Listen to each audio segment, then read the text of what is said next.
Certo, vamos falar de derivada de uma integral. Com aquela fórmula de Leibniz, se você jogar no Google, você vai conseguir identificar facilmente sites que vão dizer a respeito disso aí.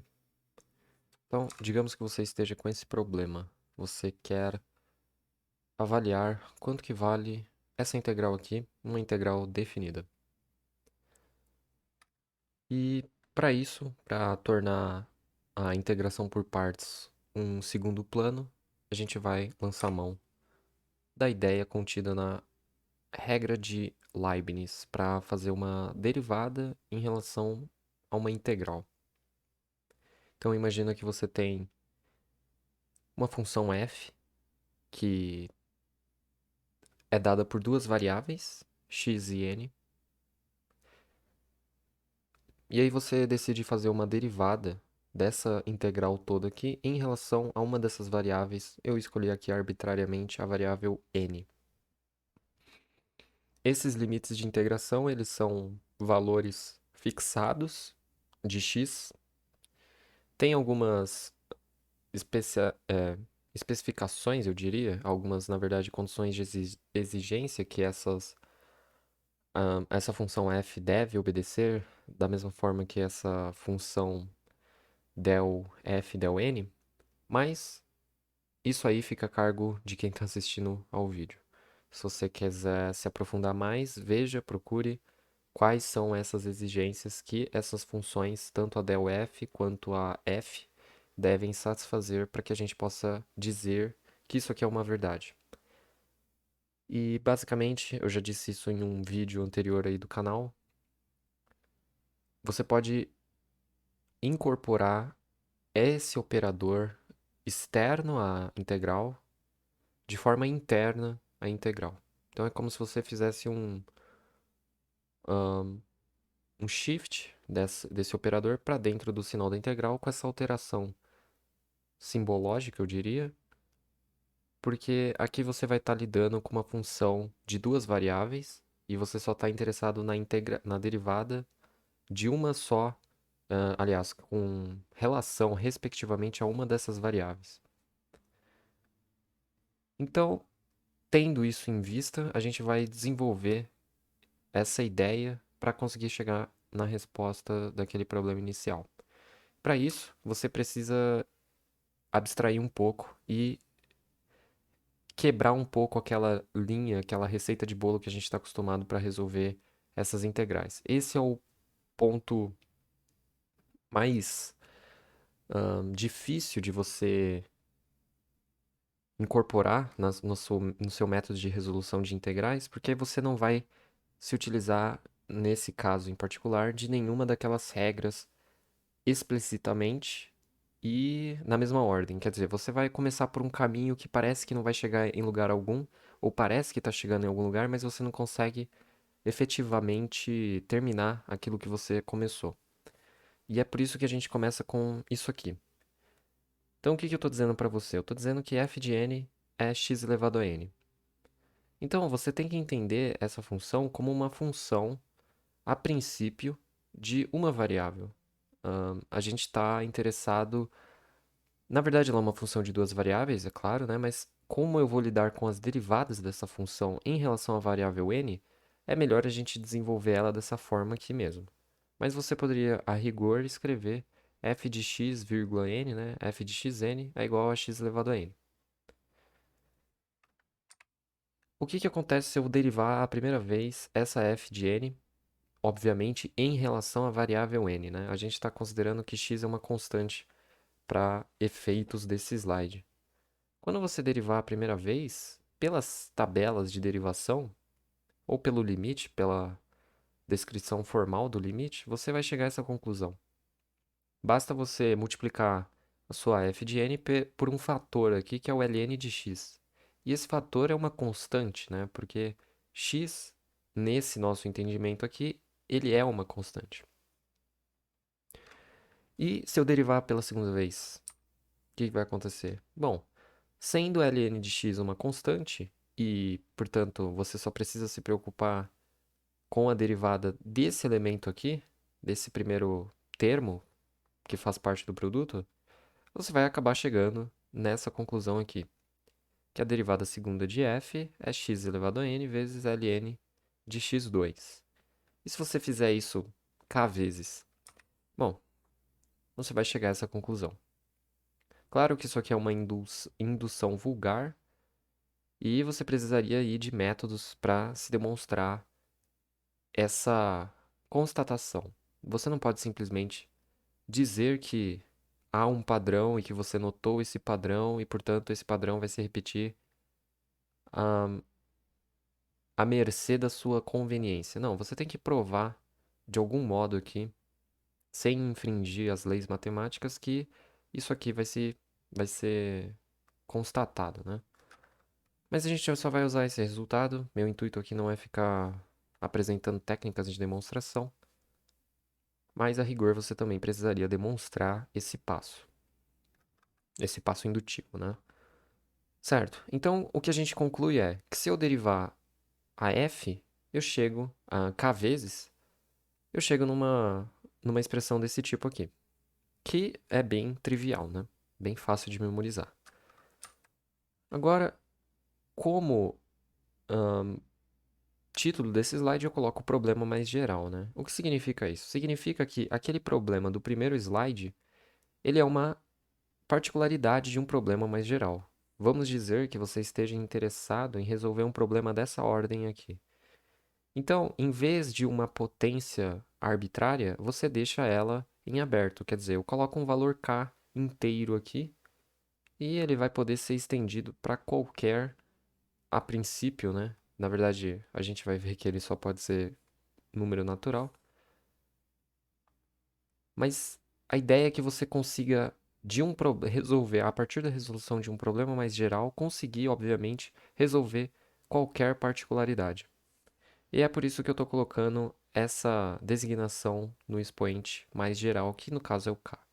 É um problema muito parecido com o que a gente está resolvendo em essência, né? E, como eu disse anteriormente, não dá para seguir receita de bolo com relação a essa regra de Leibniz. Você vai precisar, às vezes, começar de um jeito que não necessariamente vai ser do mesmo jeito que eu estou começando esse problema ou o outro problema que já está no canal. Mas a forma mais digerível de você resolver esse problema é fazendo essa constatação. Quer dizer, o link desse slide para o slide anterior, em que eu fiz as derivadas, sucessivas derivadas, até a késima, é você constatar que há uma relação entre esse problema mais geral com essa última equação que eu escrevo, que eu escrevi, aliás. Quer dizer, você tem um x elevado a n, um ln de x elevado a k. Seria muito bom se esse k e esse n fossem atribuíssemos a eles o mesmo valor, né? Porque você vai cair exatamente nessa integral. Você vai conseguir uma conexão mais evidente, né? E é exatamente esse o, o ponto de partida desses slides. Você precisa fazer uma conexão que não está tão evidente, não é auto-evidente. E veja, essa função x elevado a n, ela é uma função de duas variáveis e ela vai respeitar as condições que você precisa satisfazer para poder usar essa igualdade que virá a seguir. Então, o que eu fiz? Eu incorporei esse operador das caésimas derivadas dessa integral e eu incorporei para dentro da integral, conforme eu mostrei lá num dos primeiros slides. E o que eu estou dizendo para você é que resolver esse problema mais geral, essa primeira integral aqui de cima, é a mesma coisa que eu resolver uma dessas parcelas da equação. Porque se você fizer agora nesse lado direito, se você aplicar esse operador k vezes, quer dizer, se você derivar x elevado a n k vezes em relação à variável n, você consegue alguma relação com com esse integrando aqui. E no fim, a relação que a gente vai obter é que se você fizer essa derivada, essas sucessivas derivadas, você vai chegar a essa conclusão, conforme a gente viu. E depois você só precisa estabelecer relações entre n e k para que de fato você consiga resolver esse problema mais geral e eventualmente o problema particular. Então, como isso procede, quer dizer, eu consigo estabelecer uma conexão entre essa primeira integral com essa passagem aqui, eu, eu vou me restringir agora a resolver esse problema aqui, dado pela segunda linha, terceira linha desse slide, né? E veja, nesse lado da igualdade, você consegue resolver isso aqui facilmente, convenhamos, né? Porque você tem a integral aqui definida de uma função que, na perspectiva da variável x, entende o n como sendo uma constante. E você sabe fazer a integral disso aqui muito fácil. É uma das primeiras integrais que você vê porque ela é uma das mais fáceis de você fazer a conexão, né, com o teorema fundamental do cálculo. Então veja, de, eu estou partindo de um problema mais geral e eu consegui estabelecer uma conexão com essas sucessivas derivadas. E aqui cabe prontamente eu colocar uma observação. Ainda não está totalmente igual, tá certo? Eu não poderia dizer com rigor que isso aqui é igual a essas sucessivas derivadas da integral, porque eu ainda não restringi os valores de k e nem de n. O k não precisaria, mas o de n com certeza eu precisaria restringir. Então, fica a ressalva aqui que esse sinal ele não está bem colocado. A ideia seria a gente conseguir extrair uma relação, uma expressão, aliás, para essa parte aqui da igualdade que não é válida, para aí sim, para daí sim chegar nessa integral aqui do lado esquerdo. Então fica a ressalva de que aqui não deveria ser posto um sinal de igual. Certo, então encarar n como uma constante, conforme eu disse no slide anterior, você procede isso aqui da forma mais trivial que você conhece, quer dizer, você vai dividir por n mais 1 e multiplicar x elevado a n mais 1. E aí você aplica lá os limites de integração. Aplicando os limites de integração, você substitui onde houver x por 1 e 0, fazendo lá a subtração. E chega a essa conclusão. Você vai ter que fazer k derivadas dessa expressão aqui. Obviamente em relação à variável n. Então essa é a nossa incumbência, digamos assim. Precisamos derivar isso k vezes em relação à variável n. E a gente tem que obter uma expressão em função de n, obviamente. E é por isso que eu disse que a gente não poderia, no slide anterior, já atribuir um valor específico para a variável n, porque senão você não conseguiria, obviamente, fazer nenhuma dessas etapas subsequentes, né? Certo. Se você aplicar k vezes a derivada, o operador de derivada, em relação a essa função aqui, você vai chegar a essa constatação. Ela não é uma constatação, não é uma conclusão muito difícil de você obter, né? Eu vou tentar explicar mais ou menos aqui, em linhas gerais, como que você chega a essa expressão um tanto quanto particular, né? Você tem menos 1 elevado a k, k fatorial e tudo mais. Bom, o mais fácil aqui é eu mostrar o porquê desse n mais 1 elevado a menos k menos 1. Bom, aqui você vê que é uma função do tipo 1 sobre n mais 1, ou você poderia escrever como n mais 1 elevado a menos 1. E como você vai aplicar esse operador k vezes, você vai ter que levar em consideração o menos 1 que já se encontra pela condição intrínseca aqui do problema, né? É 1 sobre n mais 1, portanto o expoente já começa em menos 1. E por que que é menos k? Bom, porque você vai fazer, você vai aplicar esse operador k vezes, e sempre que você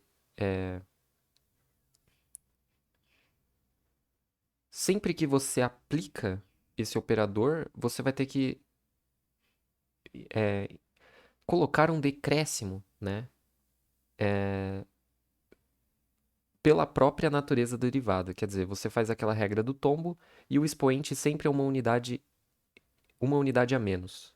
Como você vai aplicar k vezes esse operador, você vai ter que subtrair k vezes uma unidade, ou seja, menos k. E aí está explicado essa parte aqui, esse termo central do produto. Agora, o menos 1 elevado a k. Bom, como eu disse, você pode encarar essa expressão como n mais 1 elevado a menos 1. Então, toda vez que você aplicar o operador, ora vai ficar positivo, ora vai ficar negativo, porque você tomba o expoente, né? E toda vez que você tomba, você sempre vai estar fazendo o seguinte questionamento. Eu vou multiplicar o expoente que tombar necessariamente vai ser negativo. E aí você só se pergunta o seguinte: o número que eu vou multiplicar quando eu fizer quando eu tombar o expoente, ele já está negativo? Quer dizer, eu estou multiplicando um número positivo por um número negativo ou eu estou multiplicando dois números negativos?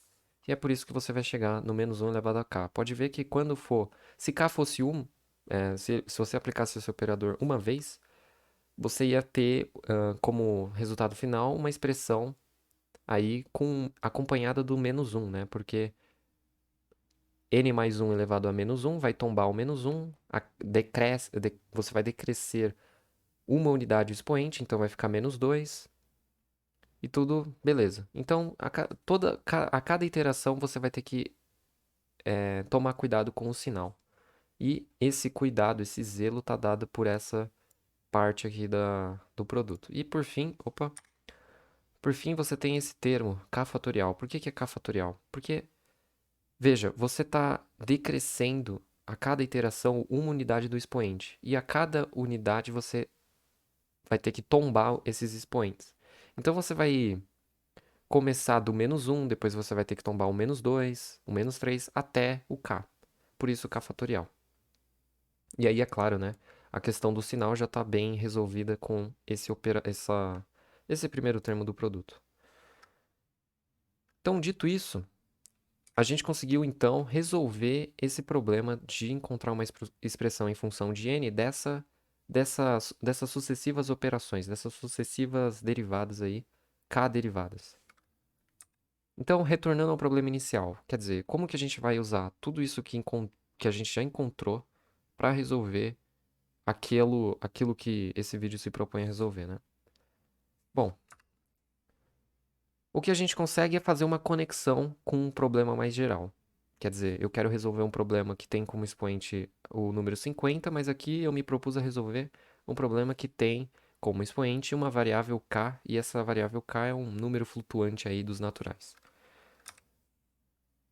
Por que eu estou dizendo que isso é válido? Porque agora é que vem a relação, a ligação, né, entre esse problema mais geral e o problema particular, que é eu vou atribuir valores específicos a essas duas variáveis, n e k, de modo que eu consiga tanto interligar essa expressão aqui que eu obtive ao problema que eu me propus a resolver de forma generalizada e, subsequentemente, consequentemente, eu vou conseguir resolver qualquer problema particular aí que atenda às condições básicas, né, das variáveis n e k. Então, como eu disse, vamos arbitrar aí o valor 50 para a variável k e n.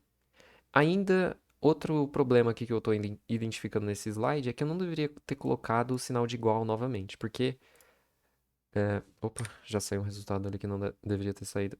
Esse sinal de igual ele está inapropriado, pelas mesmas razões que eu deixei claro em slides anteriores. Aqui não cabe colocar um sinal de igual, porque isso aqui definitivamente não é igual ainda. Agora, com essa atribuição de valores arbitrária aqui, sim, aí a gente vai conseguir obter um valor, vai poder usar o sinal de igual, essencialmente. Então, vou substituir k 50 n 50. Vai dar menos 1 elevado a 50. O n vale 50, então 50 mais 1. K vale 50, menos 50 menos 1, vezes k fatorial, 50 fatorial. Resolvendo essa coisa toda aí, você vai chegar num resultado mais resumido, obviamente. Então, 50 fatorial sobre 51 elevado a 51. E isso é o valor que a gente buscava desde o início como resultado dessa integral aqui, desse problema em particular. Mas perceba, atribuindo valores específicos, nesse caso, qual a alteração que eu deveria fazer para que esse sinal de igual fosse válido? É colocar n igual a k, né?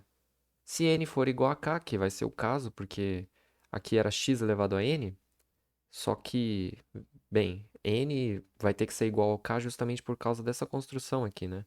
O expoente ele vai se destinar tanto ao x quanto ao ln de x. Então, para que essa sentença que seja verdadeira, você precisaria colocar que o n é k nesse caso. E beleza, né? Aí você obteve para esse caso em particular que o expoente é 50, você obtém essa resposta. E, portanto, o valor dessa integral definida é exatamente isso aqui. O interessante é que você poderia colocar quaisquer outros valores, 70, 85, o π, número de Euler e você teria um resultado que segue essa fórmula, essa expressão mais geral, né? Que, de novo, a ressalva, para que isso seja de fato igual, seja uma sentença verdadeira, o n ele precisa ser k por causa da construção, né, do problema mais geral. Então é um método muito interessante para resolver integrais que de outros modos seriam extremamente laboriosas. E com um pouco de elegância você consegue chegar num resultado que não segue receita de bolo, substituição trigonométrica, coisas do tipo. Esse foi o vídeo e até a próxima.